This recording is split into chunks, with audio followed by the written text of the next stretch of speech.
In the heart of Boston, amidst the solemn walls of the Veterans Administration Clinic in the summer of 1978, Dr. Bessel van der Kolk embarked on a mission that would forever alter our understanding of trauma.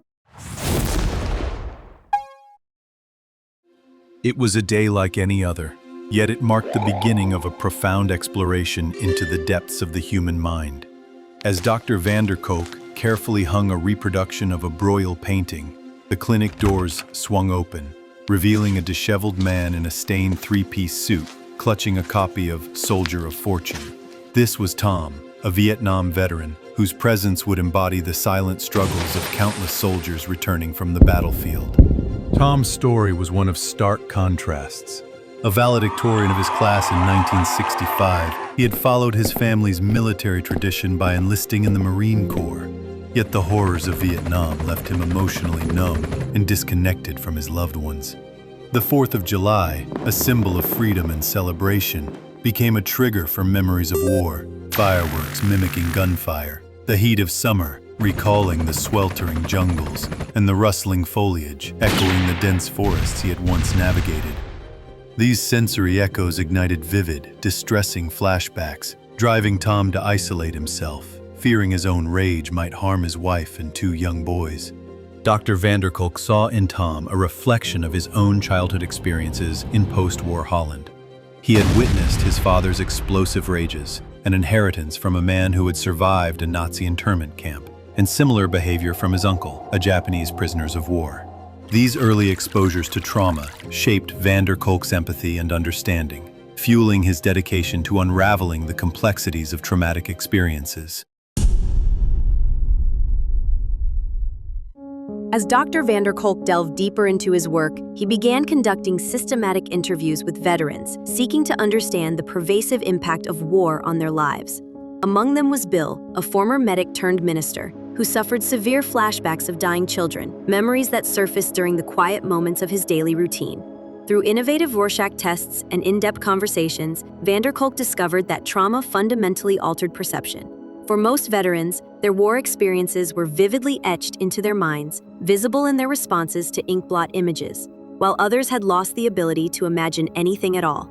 The clinic became a crucible of shared pain and collective healing. Group therapy sessions brought together young Vietnam veterans and elderly World War II soldiers, each grappling with their traumatic pasts and striving to connect their war experiences to their present lives.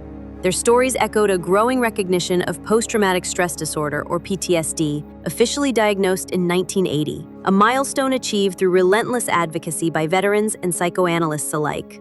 Yet, despite this progress, the path to understanding trauma was fraught with challenges. Dr. van der Kolk's proposal to study the biology of traumatic memories was met with rejection, a setback that propelled him to the Massachusetts Mental Health Center. Here, he encountered civilians grappling with similar trauma patterns, particularly women who had endured sexual abuse, an issue grossly underestimated by psychiatric textbooks of the time. The prevalence of trauma extended beyond the battlefield, with statistics revealing that while a quarter of soldiers in war zones developed serious post-traumatic problems, the majority of Americans experienced violent crime in their lives. 12 million American women had been raped, with over half occurring in girls under 15, and 3 million children were reported as abuse victims annually in the United States alone. As decades passed, the understanding of trauma evolved, especially with advancements in brain imaging technology. Tools like positron emission tomography, or PET, and functional magnetic resonance imaging, or fMRI, allowed scientists to witness brain activity in real time, revealing how traumatic memories were stored and processed.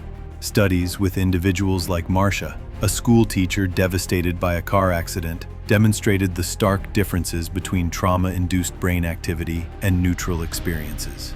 Her brain scans revealed deactivation in linguistic centers and raw, unprocessed storage of traumatic memories in the limbic area, particularly the amygdala. This provided visual evidence that trauma survivors literally lose their capacity for speech during flashbacks, much like stroke patients with damage to speech centers. The neuroscience revolution of the early 1990s brought new clarity to this understanding. Research illuminated the delicate balance between the intuitive, emotional right hemisphere and the analytical, linguistic left hemisphere. Trauma disrupted this balance, leaving survivors unable to articulate their experiences coherently while their bodies re-experienced terror and helplessness. The body's relentless keeping of the score manifested in chronic stress responses, memory problems, and a host of physical ailments, reinforcing the notion that trauma was deeply etched into every facet of one's being.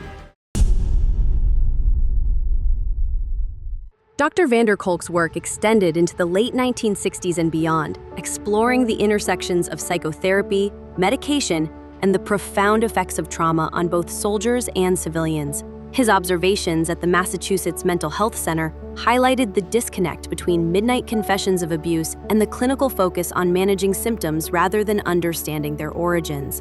This disconnect underscored the necessity of a holistic approach to trauma treatment, one that acknowledged the intricate dance between body, brain, and mind. In his relentless pursuit of understanding, van der Kolk encountered various therapeutic approaches aimed at bridging the gap between verbal expression and physical healing.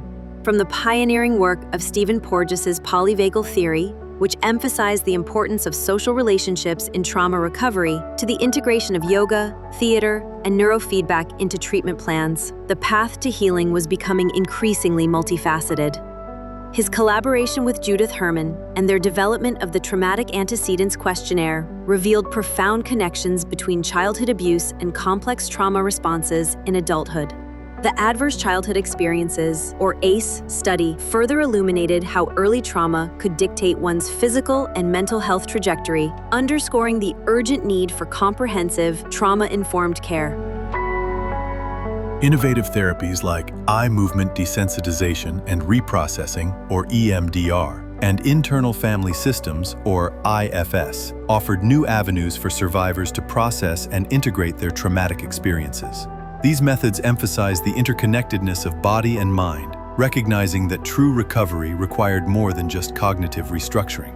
It demanded a reconnection with one's physical self and the restoration of emotional equilibrium. EMDR, developed by Francine Shapiro, allowed patients to process traumatic memories through guided eye movements, facilitating the integration of fragmented memories into coherent narratives. IFS, developed by Richard Schwartz, saw the mind as a family of distinct parts, each with its own history and role, guiding individuals to harmonize conflicting aspects of their inner selves. The culmination of these insights was a call to action, to shift societal structures towards trauma-informed practices that prioritize safety, empathy, and communal support. From trauma-informed schools that foster emotional regulation and resilience in children, to community-based programs that harness the power of theater and movement for healing, the vision was clear. Trauma recovery was not just an individual journey, but a collective endeavor. The Massachusetts Mental Health Center's Children's Clinic became a focal point for understanding childhood trauma and its long-lasting effects on development and attachment. Here, children exhibited severe behavioral issues, running wild, hitting, biting, and displaying unpredictable patterns of clinging and running away. These behaviors were manifestations of deeper wounds inflicted by abuse and neglect, struggles that would follow these individuals into adulthood, shaping their relationships and self-perception. Through rigorous research and longitudinal studies, Dr. van der Kolk and his colleagues explored how early attachment disruptions led to dissociation and chronic emotional struggles.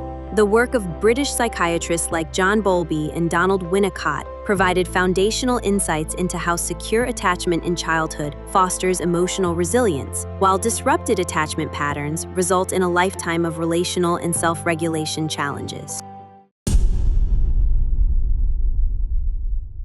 Amidst these clinical settings, the transformative power of innovative therapies emerged. Body psychotherapy and psychomotor therapy, or PBSP, offered new methods for trauma recovery, utilizing three-dimensional representations and structured therapeutic exercises to help individuals visualize and transform their internal landscapes. Through vivid case studies like Maria and Mark, we witness how these therapies facilitate the creation of virtual memories and new emotional experiences, enabling trauma survivors to build healthier relationships with themselves and others. The narrative then shifts to the neurobiological aspects of trauma, highlighting the role of electroencephalography, or EEG, in understanding and treating PTSD. The pioneering work of researchers like Alexander McFarlane demonstrated clear differences in information processing between traumatized subjects and normal controls.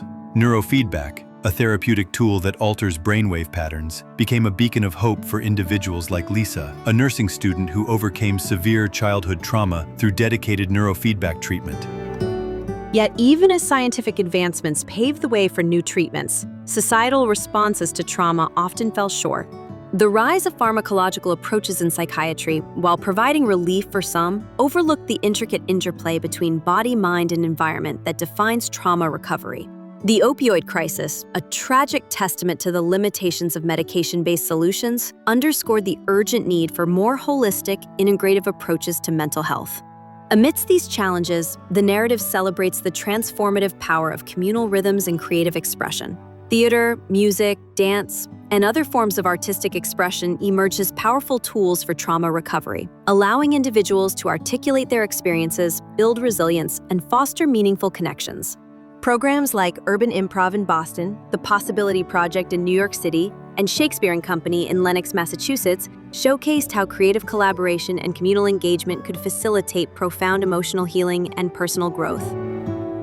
In the epilogue, Dr. van der Kolk reflects on the broader societal implications of trauma, emphasizing the need for systemic change to address the root causes of widespread trauma. He underscores the importance of early intervention, robust social support systems, and the integration of diverse therapeutic modalities to foster resilience and healing on a societal scale. The narrative weaves through personal testimonies, scientific discoveries, and historical accounts, painting a comprehensive picture of trauma's enduring impact and the multifaceted approaches necessary for true healing. The Body Keeps the Score unveils the intricate ways trauma infiltrates every aspect of our lives. It challenges the conventional paradigms of mental health, advocating for a deeper understanding that honors the interconnectedness of body, mind, and spirit. Dr. Bessel van der Kolk's pioneering work illuminates a path forward, offering hope and tangible solutions for those yearning to reclaim their lives from the shadows of their past.